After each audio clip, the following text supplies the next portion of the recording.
I'm Mackenzie German, and this is a Skinfold body fat measurement video. To begin, the Skinfold measurement should not be taken directly after exercise. The client's skin should be dry and free of lotion, and all measurements should be taken on the right side of the client's body as shown above. All sites that will be used for the Skinfold measurement should be identified and marked out before starting. It's important to become familiar with the calipers you will use and to make sure that they are properly calibrated. You will hold the calipers in your right hand while grabbing the Skinfold with your left hand.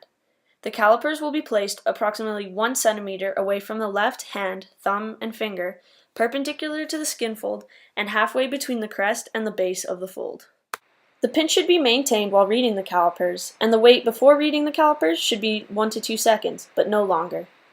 Duplicate measurements should be taken at each site and retest if duplicate measurements are not within 1 to 2 millimeters. It's also important not to take duplicate measurements consecutively at the same site, but to rotate throughout the sites to allow the skin to regain normal texture and thickness. The chest is a diagonal fold, and in males it should be taken at half the distance between the anterior axillary line and the nipple, and in females 1/3 the distance between the anterior axillary line and the nipple. For the mid-axillary fold, you're going to have the client bring their arm over their chest. This is a vertical fold. It's on the mid-axillary line at the level of the xiphoid process of the sternum.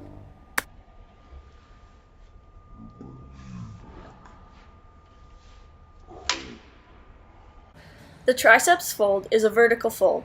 With the arm held freely by the client's side, you will measure on the posterior midline of the upper arm halfway between the acromion process and the ulcernum process. For the subscapular fold, you will grab the client's arm and bring it behind their back and find the base of the scapula. This is a diagonal fold at 45 degrees.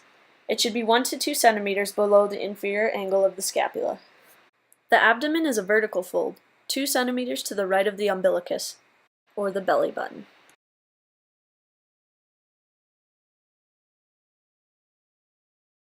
The suprailiac is a diagonal fold. It's taken in line with the natural angle of the iliac crest.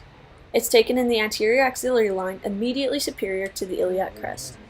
For the thigh measurement, you'll make sure that all the client's weight is on their left foot with their right leg sticking out. It's a vertical fold on the anterior midline of the thigh, midway between the proximal border of the patella and the inguinal hip crest.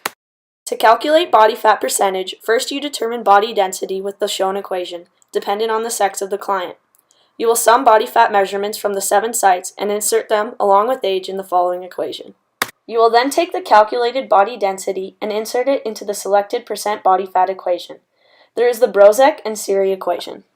Here's an example of a 23-year-old male client whose 7-site body fat measurements sum to 187 millimeters.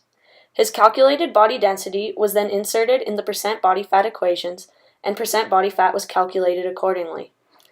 7-site Skinfold has a plus or minus 3% error of measurement, but this percent error can increase or decrease if the client is extremely lean or extremely overweight.